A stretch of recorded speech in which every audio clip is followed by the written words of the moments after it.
Un Noël sur fond de conflits, notamment à Gaza où le pape a dénoncé une folie sans excuse et en Ukraine où la guerre va entrer dans sa 3e année. Alexeï Navalny a été retrouvé dans une prison située en Arctique russe. Ce sont ses proches qui l'annoncent. Ils étaient sans nouvelles de l'opposant depuis près de 3 semaines. Une folie sans excuse, c'est ainsi que le pape a qualifié le conflit dans la bande de Gaza lors de son traditionnel message de Noël. Depuis le balcon de la basilique Saint-Pierre, le souverain pontife a déploré les nombreuses victimes civiles et appelé une nouvelle fois à la cessation des opérations militaires. Les bombardements de l'armée israélienne qui se sont intensifiés ces derniers jours ont fait plus de 20 000 morts sur le territoire palestinien. Une tragédie humaine qui a terni les festivités de Noël à Bethléem en Cisjordanie. Cette année, dans ce haut lieu du christianisme, l'ambiance n'est pas à la fête et toutes les célébrations de Noël ont été annulées. Dans la basilique de la Nativité, la messe et les prières des fidèles étaient tournées vers Gaza. Ce conflit a également été évoqué par le président allemand lors de son discours de Noël. Cette année, le monde a en effet montré son côté sombre, a déclaré Frank-Walter Steinmeier.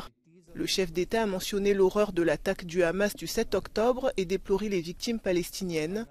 Il a également rappelé que le conflit en Ukraine entrait dans son 2e hiver. Et pour se distancier de la Russie qui poursuit son offensive sur son territoire, l'Ukraine a pour la première fois célébré Noël le 25 décembre et non pas le 7 janvier comme c'est habituellement le cas dans ce pays à majorité orthodoxe. En février 2024, le conflit entrera dans sa 3e année. À Deir al-Bala, dans le sud de la bande de Gaza, le froid arrive et les Palestiniens font face à une pénurie de produits de première nécessité. Sahl a demandé aux habitants du nord de l'enclave palestinienne de quitter leur foyer pour s'éloigner des combats. L'eau, la nourriture, les médicaments et les vêtements viennent à manquer. احنا هالجيت حياتنا مأساوية جدا، احنا هالجيت داخلين على الأربعينية واحنا كنا جايبين معانا أواعي صفية لأولادي. طبعا فيش لا أواعي ولا في حاجة ألبسها للأولاد. طبعا بروح على السوق إني أدور فيش ولا أي شيء، حتى الأواعي المستخدمة فيش مش موجودة. الاحتلال فرض علينا تهجير قسري، تركنا بيوتنا كاملة وتركنا أملاكنا والآن نعيش بخيم من نايلون احنا واولادنا ونحن ملوك في بيوتنا.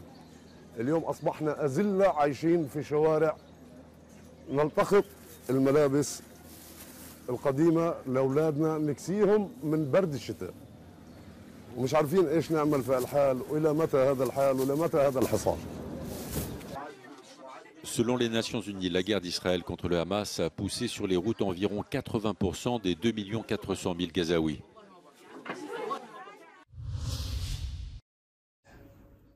Cela faisait près de 3 semaines que ses proches étaient sans nouvelles.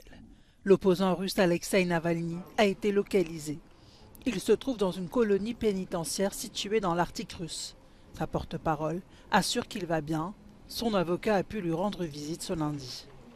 Selon l'un de ses proches, cette colonie est l'une des plus septentrionales et des plus éloignées de Russie. Les conditions de détention y seraient difficiles.